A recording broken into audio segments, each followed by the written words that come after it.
Welcome to Central Georgia Focus. I'm your host today, Fredrick Price. Today we're talking about the National Hispanic Heritage Month. The observance runs from September 15th through October 15th, a month. More than 62 million Hispanic Americans celebrate their history, vibrant culture, and achievements impacting the U.S. It began as a week-long event back in 1968, and it was in 1988 that the country officially recognized National Hispanic Heritage Month. Today, we talk about the importance of this observance with our guests, Moisés Vélez, journalist and editor of the publication QuéPasa, and Reyna Alcantar, coordinator of Hispanic events and services in Central Georgia. Thank you both for being here. Before we get into it, let's get some more information about you two. Moisés, we're going to start with you. Back in 2022, you became a part of the 50 most influential Latinos in Georgia because of your publication, QuéPasa. Tell us a little bit about that. That's a great honor. Yes, it was a great honor, and I'm very humble to receive it. And I'm running again this year. They put my name this year, but we don't know the result until the 20th of this month, if I was elected or not. And the important is that they recognize the South. Mm-hmm. Almost all these 50 more influentials are in the North, but finally they recognize somebody in the South who is working with the community. Okay, and so Reyna, you have also worked tirelessly as a volunteer in the Hispanic community too. Kind of tell us about your work and really why this is something that you're passionate about doing. Okay, so mainly my volunteer work is with an organization called Community Culture and Art, and it's a organization. It is a 501c3 organization that puts on different types of cultural events. And the reason that we do that is so that we can have the children and the youth involved in said cultural events, such as learning dance. We teach them how to make like paper art, things like that. And then we also organize several events throughout the year. And the Dia de Muerto event being one of the biggest events that we organize throughout the year. You know, one of the big questions that I hear a lot, and even I have for myself, is Hispanic Heritage Month starts in the middle of September. Mm-hmm. Any idea why that is? Yeah. So it starts in the middle of September in coordination with the country's Independence Day. Like some Central American countries, like El Salvador, I believe they have their Independence Day on the 15th of September, and then Mexico on the 16th, and so on. So I believe they probably chose it to coordinate with the Independence Day of those countries. And so, of course, we also have here they call it Columbus Day, mm-hmm. but for us it's the day of all the races, and that's included in that month. Again, the Columbus Day for us is the day of all races, mm-hmm. and that's what is included in the month. So, of course, during National Hispanic Heritage Month, we also celebrate beautiful culture and music and, of course, food. But there are many Hispanic Americans who have contributed greatly to this country. Can you both name some of those people that come off the top of your head and talk about some of the contributions that they have had to our country and even our community? Yeah, so two of my favorite are going to be Sandra Cisneros and Sonia Sotomayor. And Sandra Cisneros is a Mexican-American author. For me, she was really influential growing up because it was not easy to see yourself reflected in the area. And even though, you know, of course, she's her experience is a little bit different because she's from Chicago, some of her writings, you know, really spoke to me. So I continue reading her, you know, like all her new stuff and old stuff. And of course, Sonia Sotomayor, because she is one of the Supreme Court justices. And I'm very pro-female, so, and I have a daughter as well. So I'm always, you know, pointing out different great women to her so that she can aspire to be someone, you know, not necessarily like them, but so that she can aspire to be great. I'm going to go with music. Santana from Mexico. That's a great musician and contributor. And the other one is Tito Puente, who is from Puerto Rico, and many people listen to his music still today, and he was very innovator in the music. Those are the two who I admire the most. They certainly are some influential people. For you, Reyna, you mentioned with your community work, you work a lot with children. Why is it important to expose children at such an early age to this? Because we see it as adults, but it really makes an impact when you're younger too. Yeah, so I think that it's so important to expose children to their culture because one, they're already in an environment where maybe they don't see enough people who look like them, right? And sometimes that creates a sense of a little bit of an identity crisis. You know, who am I? Where am I from? And it makes them more susceptible to things like bullying or even like eating disorders or things like that. And I think that when children know where they come from, know that yes, they are American, because you know most of the children that we work with are American, born here, sometimes like you know second, third generation American. They also get a sense of, hey, you know, this is where my parents or my grandparents are from, and I need to know about this so that I can also build it as part of my identity. Moisés, what about you? How often are you interacting with young children, and what are you doing? In what I do, sometimes I come in contact with children. They come a lot to my office. But the important thing of what Reyna is saying is we also do things sometimes in a different way. And it's important to relate that to our children. And I try, let me see, I can give you an example. For example, is we do an event, sometimes the American people start in the middle to the end, and we like to go very detailed. This is how we're going to start. I mean, the way we do things is a little different from the other people around us, and it's important for the children to get that sense of what we are and how we do things. And the other thing about that is, you know, like sometimes if children have something positive to focus on, they're less likely to focus on, you know, doing things that aren't as positive. Sure. Makes sense to me. When you look back at the history and kind of look forward to the future of Hispanic Americans, what does National Hispanic Heritage Month mean to both of you? I'll start with you, Reyna. So I think that we have kind of been woven into the fabric of this country, in particular here at the South, right? When I came into the United States, I think it was like 1988, there were not very many Hispanics in this area. And it was a little bit difficult adjusting to not seeing people like us. There wasn't really food that we were used to. I remember my parents having to drive to Atlanta and Florida to buy tortillas, if you can believe that. Really? Yeah, because there weren't any here, or you know, or just make the flour ones, which really isn't that traditional for where my family's from. And now you look around and there's a lot of people who are Hispanic of different type of countries, not just Mexican Americans, but Puerto Ricans and Cubans, believe it or not, a lot of Central Americans in the area, and a lot of Venezuelans now. And I think that most of us come here certainly to seek opportunity, but we also come here because we know that this is an amazing country, right? And we love it, and we love the fact that we're even celebrating what we left behind and building on it toward the future, for the kids, for our kids, so that they can have a place where they feel safe and comfortable in. Moisés, we're going to get your perspective in just a moment. We got to take a break really quickly.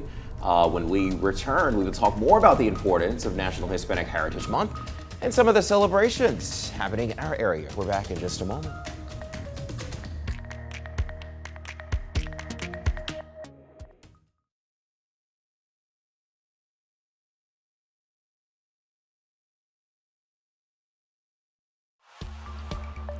Welcome back to Central Georgia Focus. We are talking about National Hispanic Heritage Month. It happens September 15th through October 15th. This year's theme is Pioneers of Change, Shaping the Future Together. Our guests today to talk about the celebration, of course, are Moisés Vélez and Reyna Alcantar. So we're going to talk about the many festivals that are happening this month, but one question I asked, we were talking about the Hispanic Heritage Month. What does it mean to you? You gave us your answer. Moisés, I'm curious, what does this month mean to you? Means a lot because recognizing the things that the Hispanic contribute to the country is very important. I became aware of the National Hispanic Month. I was doing, as you know, I'm a video producer. I was doing a video in California and I saw this big sign, National Hispanic Month. I was like, oh, I don't know we had that. And that's how I start doing my activities here in Macon.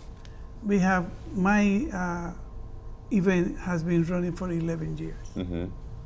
What your event, can you tell me a little bit more about that? Yes, my event is on September 29, and we do it in Smiley's Flea Market, and it's a whole day of different singing and dancing and all kind of cultural.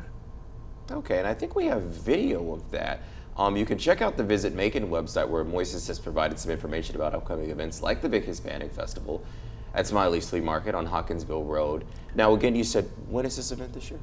September 29, it's at Sunday. Sunday, and so kind of give us an overview because we're looking at video and it looks like a lot of fun there. What can people expect and I guess learn when they come to this event too? Oh, well, we have different organizations. We have people from Puerto Rico, Mexico, and they sing and dance and explain what the dance are. Because, you know, some people don't know what we're doing, then we explain to them, this is a typical dance from Mexico or from Puerto Rico. And that explanation is certainly important. We also have another event happening Saturday, September 28th in Warner Robins. We have some video of that. If you want to travel there, it's an annual event happening in Tifton. Can we kind of learn a little bit more about that? Because that one also equally sounds really fun. The 28th or the 21st?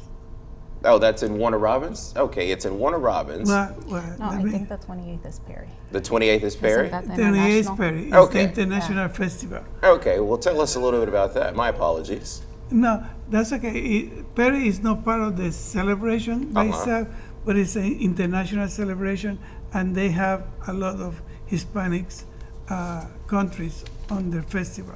That's the 28th. Okay. Now, the big day is going to be Mexico Independence Day, who is the 16th. And then the 21st is several events going on during the state. Okay. Let me tell you about the one who I like Sure. the most. The 21st is La Fiesta del Pueblo in Tifton. That one is the oldest event and is the largest event in the South and is sponsored by the governor office. Then it was started, I think it's like 15 years ago, and then that's the largest one. The next one is going to be in the city of Columbus the same day, and that is more Caribbean style because in Columbus is a lot of Puerto Ricans and Panamanian, and then here in Macon on the 21st is one event sponsored by the city. Okay, all sounds like a lot of fun for sure. Moisés, can you kind of talk about some of the critical issues that you write that the local Latin American community are facing these days? Yes, and I think Reyna will agree with some of these. The main thing we have to focus on is try to get the legislator and the governor to issue we can call it driver license, but it can be a driver permit like other states, because that is causing a lot of problems that people get stopped by the police and then they put in jail because they don't have a license. And I think if the other state have it, why we cannot do that? That's one of the main problems that we have. The other problem is education. So many parents don't understand the education system, and getting there involved is, I think, very important.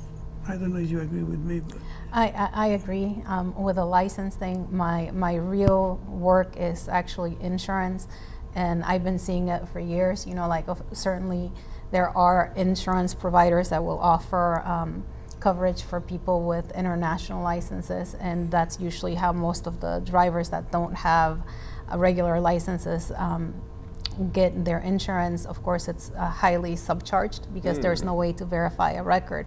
But I think that the license is more of a safety issue for the state, because if you do have a way to check a person's driving record, you're gonna know that maybe they don't have multiple DUIs or multiple accidents or speeding violations. So it's a checks and balances. So even if it's not a regular license, I do agree that a kind of permit, to drive back and forth from work or the grocery store or church should be allowed, especially because there's a large need. There's a growing community of people that don't have that, and how do you check what they drive like? You can't. Yeah, that is true. You do bring up a really good point. You're talking about the needs. I mean, in your community work, you see a lot of things that need to improve in the community. Kind of tell us about what you're facing and what you're seeing. So on the other side of that, it's the lack of knowledge on the resources that are available to parents. Schools do have ESL programs where if a child doesn't understand English, they'll put them through the English as a second language program. But a lot of the time they don't really do good work explaining to them, hey, you can download this app that you're gonna see what your kids are doing, if they're present or absent, or maybe just the parent doesn't have the technical knowledge to do so. So for instance, where my daughter goes to school and where my son goes to school, both of them have apps, and with anything, I'm constantly getting pinged.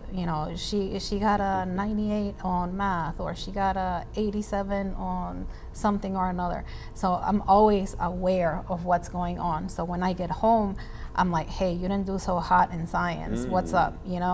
But if you don't have the technical knowledge to do that, how do you keep up with your kids? This is true. Or I get pings like one day last week she was absent because I had to take her to the doctor. Her throat was hurting. And then I got a ping later in the afternoon. Your student was marked absent for so and so.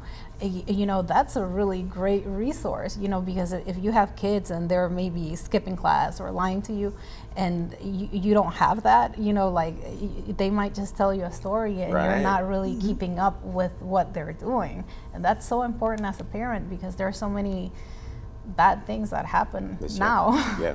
So many things could happen, in the nick of time. So maybe more outreach to teach the Hispanic parents the technical tools that are available to them. Well, we're going to continue our conversation, you two, in just a moment. We're going to take a break. We're back after this.